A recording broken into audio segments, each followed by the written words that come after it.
Hi everybody, this video is sponsored by a contribution from Anonymous, and here is her story. Hey Ollie, this is Anonymous from the video Narcissists and Their Enablers Refuse to Connect the Dots. I have a quick update for you, followed by what I think is an interesting Facebook conversation between me and one of my father's flying monkeys. In case you don't remember, I told you a bit before about my childhood. Mom's abusive boyfriend, her drugs, and her death when I was 10. My grandparents and babysitter, and the abuse I suffered at the hands of my father for 3 years I lived with him in my teens. My little sister got married last week. I went to the wedding against your advice. It went surprisingly well, and I realized I got incredibly lucky in that respect. My narc father was invited to her wedding by my maternal grandfather. My father is not related to my sister. Narc father's family also came from out of state for the wedding. Most of them avoided me like the plague and never spoke a word to me, which is fantastic if they are that quick to believe everything they've been told about me without ever even asking for my side of the story.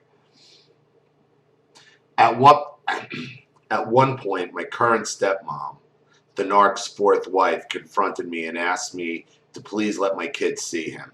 She told me she could see tears in his eyes when they walked by. I agreed to this under the conditions that she would not leave their sides, and I would also be nearby. Since he was DJing the wedding,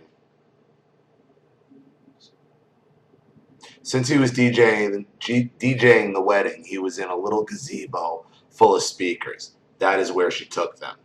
The music was deafening. So after about 20 seconds of them being in there, I walked in just to tell them they should step out so they could hear each other. My father wasn't facing me when I walked in and didn't see me until I yelled over the music. He saw me and darted away. None of us saw him again for the rest of the wedding. After the wedding, my grandpa made a few passive-aggressive comments here and there, implying that I'll eventually get over it and have a relationship with my narc. When I told him how the narc disappeared when I showed up without a word to the kids, he said the poor man must have been on the verge of breaking down. Cry me a freaking river. I am very thankful that I didn't have to speak to him or any of his family members who avoided me. The only thing that bothered me about him leaving the gazebo was that he was rude to my kids after I agreed to let them meet him. Overall, it could not possibly have gone any better. Anyway, the day after we got home to our safe little bubble, far, far away from the drama, I had a conversation with my grandpa on Facebook. It started off amicably as always, but the comments he had made while we were at his house were grinding on me, so I had to confront him. Remember, this is my mother's dad. I copied and pasted the argument here with the names changed, but other than that, the conversation is exactly as we had it. Missy is my daughter, Vic is my son, John is my father. Trish is the current wife. Trish asked Misty to call her Go-Go because that's what she called her when she was learning to talk. Me. Missy was talking to me about the man in the place with the music that Go-Go took her to see. She said he hugs really, really lightly, and it was rude of him to go away without saying anything and never coming back. She said Go-Go never told her who he was. I told her he was my father. Him, meaning the flying monkey. John messaged me last night and said he was really sorry about taking off the way he did. He said he panicked. Me, he panicked. LOL. Him, everybody feels differently about everything. Me, LOL, okay. You're not still hoping I'll ever try again with him, are you? I never understood why you cared. Him, I don't expect it, but I would love for it to happen. I don't care I'm sorry, I care because I love you and my beautiful grandbabies and feel that it's terrible for you mentally to carry that burden around. And I believe there should be a relationship between grandparents and grandkids. Me. Even if that grandparent is emotionally abusive and a child molester, even if he will tell horrible lies about, even if will even if he will tell horrible lies about people he's supposed to love just to get some pity and make himself look like the victim, I'm not carrying anything. I just can't keep having a person in my life who has spent decades actively working to make me feel like I'm less than nothing. And I certainly won't subject my children to that kind of treatment. And it really hurts me to think that's what you want for us. Him. You see John in one light and I see him in another. And regardless of what John is, was, or will be, Trish is a jewel. Me. I'd rather have some happiness in my life than a blood relative who only wants to hurt me. What he tells you and the sincerity in his face are just him showing you what he wants you to see. I didn't cut him out lightly, and I'm not just mad at him for hurting me once. I have to protect myself. You can see him however you want, but you're wrong. And Trish is a jewel, but she's not worth risking my sanity or my kid's self-esteem. Him. We all have things in our past and future that are a lot better left alone. Think of how Mark, Pam, and their girls have treated me, and I still go out of my way to have a relationship with them. Me. You are Mark's parent. You have an obligation to try to have a relationship with them. I think you do more than you have to, though. Him. My brother that I put in the hospital when he threatened me disappeared for nearly 20 years. When he reappeared, I drove to Florida. I drove from Florida to Kentucky to see him. We didn't have a relationship, but I put an effort into it. Me, I put an effort into it. I put my heart and soul into trying to get Daddy to love me for most of my life. I won't do it anymore. I have been expected to earn affection from him my entire life, and I should never have to do that. But I tried anyway. Even after all the beatings and face slaps and name calling and lying, and the continued abuse after I grew up. Him, I'm not blaming you, just wishing it was different. Me. I know you say that, but we've had this conversation so many times. Have you ever asked John why he tortured me? Or how any decent person could ever lie about his own daughter? It's not in the past because he hasn't changed, and he never will. I have realized now that I am not the problem. I've tried my whole life. I worked really hard to be the absolute perfect daughter. Of course, I have made mistakes because I'm not perfect, but I've always worked hard at it, and it was always one-sided. And I'm done feeling like I'm inherently unlovable and bad. I know now that that isn't true. I just got dealt a horrible person for a father. Him. My dad wasn't who I would have ordered. I have scars from my ankle to my waist from his beatings. Me. I know that, and I get that you would hug him right now if you could. But would you allow him to treat your kids in the same way? Would you allow him to keep beating you after you grew up? Him. Of course not. But I can't see where that's relative. I believe John and Trish love Missy and Vic with no reservations. Me. It's relevant because although John hit me too, the emotional abuse he put me through was far worse. Living with that man for just 3 years caused complex PTSD. And emotional abuse is harder to prove. And when it comes from someone charming like John, it's nearly impossible to get anyone to believe you.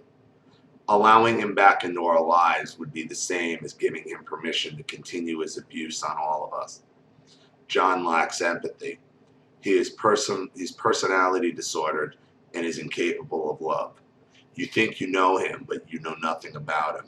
It breaks my heart that you can be friends with someone who touches little girls, who hurt your daughter and your granddaughter over and over again, and that you would put me in a situation where I have to see him after I moved across the country to avoid ever having to do that again. Him. There's a lot of things about John that I don't approve of. Me, then how can you fight me on my decision to live a healthy life away from him? He is toxic to me. He tears me down every chance he gets. All I want is to be happy with myself, and I can't do that with him in my life. Him. I've heard no proof that he touched a child. Me. He failed the lie detector test, then lied and said he passed. Him. I'm not fighting you on your choice. I just wish it was different. Me. But every time the subject comes up, you defend him. And you act like you think I'm wrong. Like the responsibility for our relationship lies solely on me. You say you don't blame me, but you put it on me all the time. And it makes me feel like you don't believe me, or you would rather John be happy than to see me be healthy. Neither of those can be true, but it feels that way. Him, I'm not blaming you, just wish things were different. Well, they're not, and he keeps saying that. And let me tell you something, your grandfather's a problem. And I'm pretty sure I told you that in the last video. Because your grandfather empathizes with the abuser. And it makes me wonder what he did to his own daughter, your mother, who was married to this guy who was beating you, beating his daughter. How do you be friends with somebody who was beating your daughter? Oh, well, he has scars from his ankle up to his waist. You think that might not be connected? And then when he says, I've never heard any proof of him touching children, and you tell him he failed the lie detector test, that it's right back to, oh, I would just wish things were different. Yeah, he does. He does wish things were different. He wishes it was different, that you would just put up with it. Me. Then please stop telling me that you wish things were different. And tell him that. Tell him to be a different person. It's not my fault that he is what he is, and I won't let myself feel like it is anymore. That was exactly my point. At this point, he quickly changed the subject with a joke. The conversation didn't go perfectly, but it felt really good to finally grow the balls. I needed to tell him exactly how I feel about his relationship with my father. As a side note, I have made it clear to my family that I will not be attending any future events if he will be anywhere near them. I really appreciate your feedback on this, Ollie. I should really have taken your advice in the first place. And like I said, I know I got very lucky that it went so much better than it could have. Please keep up the amazing work you do. Anonymous. Your father proved to you at that wedding he don't give a shit about your kids. He don't give a shit. 0 fucks given. Because whatever he was going to say when you walked into that gazebo, he didn't want to say it, and he bailed. And he lost all his narcissistic supply, and you probably just foiled his plans. But your grandfather is a real fucking problem. Sweet grandfather. Bullshit. Please, if this guy was beaten, and then his daughter ends up with somebody exactly the same, what does that say about him and what was going on with him? He empathizes with abuse. He tries to challenge you. You tell him the father failed the lie detector, and then it's right back to, I wish things were different. Yeah, he does. What he wants to be different is you stop fighting back. That's all he wishes were different. And you may have to come to the harsh reality that your grandfather likes you being abused. He draws some kind of supply off seeing you get abused. And then acts like they're, oh, poor, just like every other flying monkey does. He's a flying monkey. Why are you keeping them in your life? Why are you keeping any of them in your life? He was DJing? They couldn't find somebody else to DJ? And it wasn't even his daughter's wedding? Your sister's not even his kid? You are giving your family way too much slack here. Because this could have really blown up worse than it did. Don't think this is over. It didn't work at the wedding. The flying monkey is now taking its first run at you. There's something coming down the pike here. If your father's going to lie about everything else and like the polygraph and do what do you think he's going to go do and tell people happened at that wedding? What do you think the flying monkey? It doesn't matter that nothing actually happened. We know they lie. This isn't over if you keep them in your life. This isn't over. This isn't the last you're going to hear about this wedding. This is going to get blown out of proportion. Somehow you attacked him and you had to be begged to let him see the kids and then you scared him away. This is what's coming. This is what always comes. Your grandfather is a problem. That Facebook conversation is just the opening volley. Let's go at it nice. How long before the lying starts? And the bullshit stories start. There were already people there, you said, boy, did you like the plague, who only believe one side of the story anyway. Like I said, I wouldn't have gone. I would cut them all out.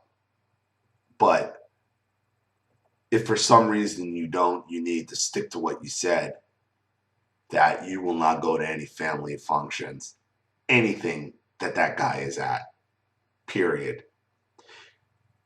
You drew your line in the sand at the wedding. Now you got to stick to it. Now you got to stick to it. I personally cut them all out because your grandfather to me is a really, really deviant, sneaky narcissist. And the rest of them, like I said, it's never the last you've ever heard of it. Never. Thank you for your contribution. Thank you for your story and the update. I appreciate it. Thank you to everybody watching. Please leave any advice or opinions in the comment section below. And again, if you want your story read on the channel, you have a topic you'd like me to cover, or narcissist you'd like to expose, you know what to do with the PayPal link in the description box.